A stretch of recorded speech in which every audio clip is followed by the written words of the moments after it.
All right, week 6, day 4 of Resolute. We've got Viktor Frankl and Simone de Beauvoir. Some really wonderful thinkers here, and I'm excited to get into them. Frankl was a Holocaust survivor and then became a psychiatrist and psychologist. He wrote the book Man's Search for Meaning, which comes from an existential bent and just asks some unbelievably profound questions and has some unbelievable insights.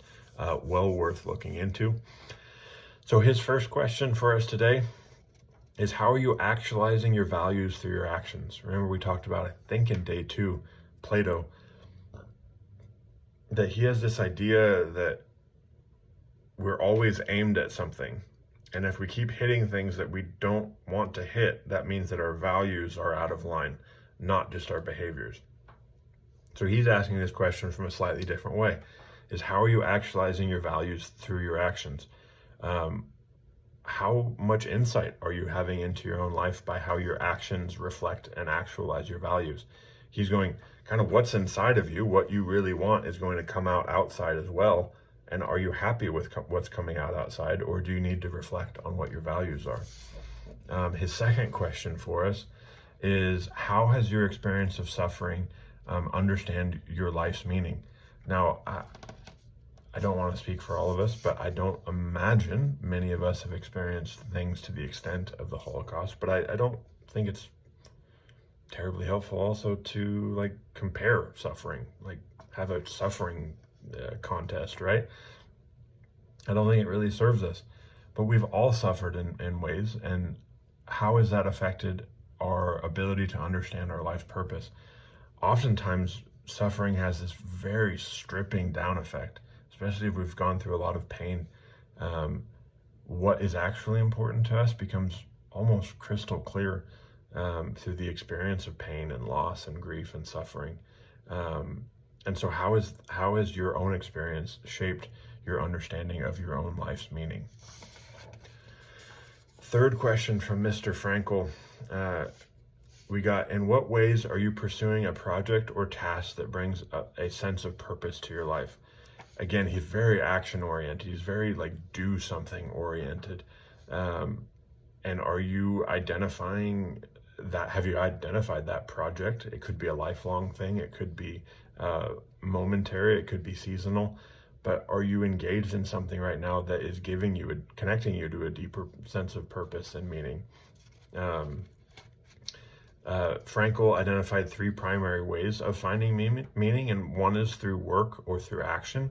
One is through love or relationships, and the other is through courage in difficult times. So we're looking at this work indeed, but it could also be about our love, and it could be courage. It's probably going to be all connected if it's a task or project that really has that level of significance to us. I really like looking at these questions.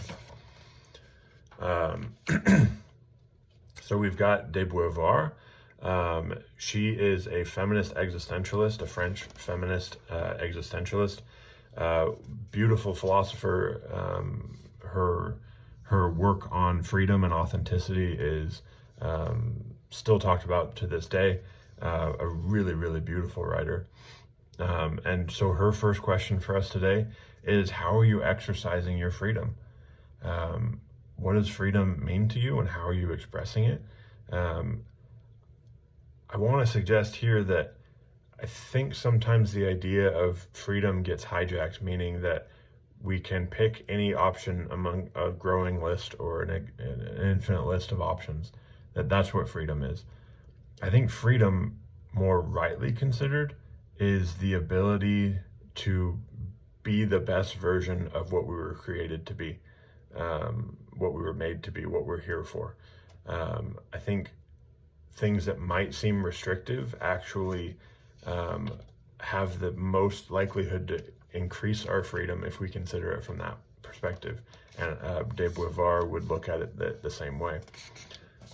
Question number 2, how are you embracing your authentic self? This has been a trend throughout all of this whole week, starting with the idea of the shadow self, that to be an integrated, authentic self, we need to embrace the aspects of us that sometimes we're uncomfortable with. So how are you embracing that today? And finally, What does the ideal version of your life look like, and what steps can you take towards that ideal? When you think about your perfect day, your perfect week, month, year, 5 year, 10 year, whatever it is, what are you doing? What are you not doing? Who are you around? Who are you not around? How are you spending your time? How are you not spending your time?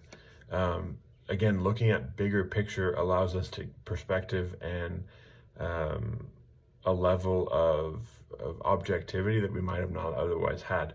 So what are your ideals, values, and then really behaving on those things and making the steps necessary to make those changes.